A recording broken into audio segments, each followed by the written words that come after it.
G'day viewers. Well, a couple of days later, I feel like I'm finally ready to say something about the terrorist attacks in Paris.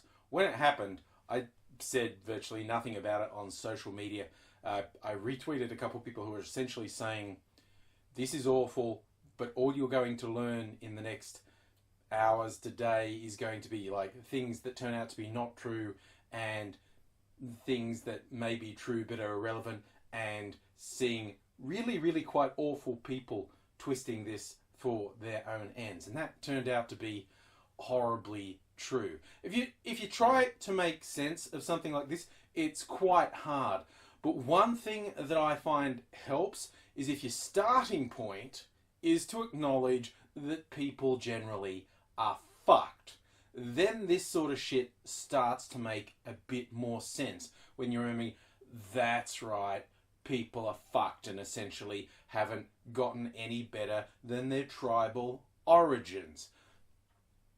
Now, the biggest thing I think has come out of the sensible people have said has been, you know what these jerks want, whether you want to call them ISIL, ISIS, IS, Daesh, whatever, these pricks, what they want is what the West keeps giving them. Mainly ruining our own lives with increased police state activity and surveillance, and fucking over Muslims who had nothing to do with it. Because what they want, and this is not reading their minds, this is shit they've written down and published. What they want is for moderate Muslims, the 98% of Muslims who think they're dirt, they want them to not have a grey area. They're like, no, you can't live in a liberal, secular country. You can't. They're going to be mean to you because we're going to make them mean to you. Then you'll have no choice but to come to the caliphate. It's delusional. It's deranged.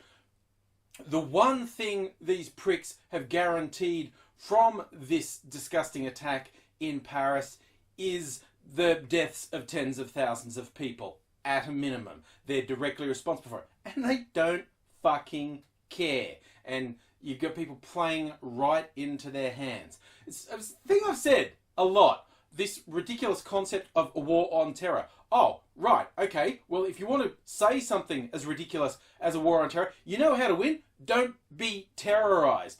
Don't let these people dictate your life, because these out-of-scale military reactions that kill far more civilians than actual military targets, that makes it worse, okay? That doesn't make it better for anyone. It actually fuels what these pricks do. Anyway, all sorts of things happen. Oh, God, there were some awful people saying awful shit about this. This is what happens when you allow refugees in. Apart from the fact these aren't refugees. But preying on this paranoia. But they could be the refugees. Well, you know what? Refugees from the Middle East have settled, like in the US alone, since September 11th. It's in the hundreds of thousands. And not a single one of them has been charged with, oh, you're a homegrown terrorist. It's just a paranoid fantasy. Yes, look, there are fucked people. We know there are fucked people. Remember my first point? This all makes slightly more sense when you acknowledge people are fucked. Just try to be one of the less fucked people, I guess, is what I'm saying. And don't rush to judgment, and particularly don't believe the first bits of news that come out of this, because it came true. Ridiculous things were said that weren't true. Weirdly, one of the weirdest fuck-ups in Australian media, one of the major news networks was running a story with the wrong flag behind them. They didn't even have a French flag behind them. I mean, a really simple Google image search would have said, no, that's the French flag. And the stripes were going the wrong way.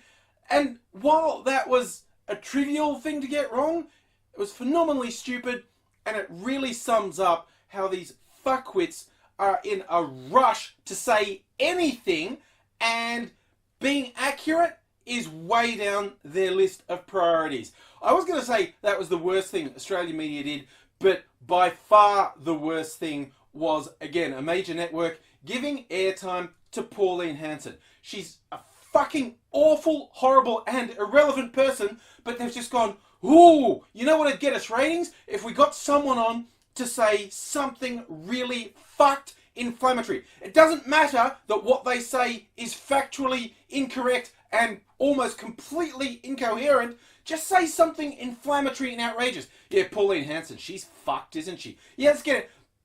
That level of irresponsibility makes me fucking sick. So, yeah, obviously, bad people need to be fucking wiped off. But just this complete lack of thinking. Again, the Australian government, back when Tony Abbott was running things, and he actually wanted to play with the big boys, went and begged the US to be allowed to be in their bombing runs on Syria. But then when government members were directly asked, what's the end game? What is the goal? What do you want to happen? They literally said they didn't know. They didn't know who they wanted to be in power. We're just going to go off and bomb the shit out of things, and we don't even know what we want to happen as a result of that.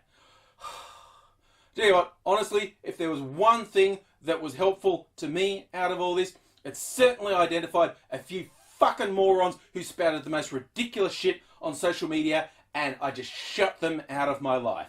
And I recommend you do that too.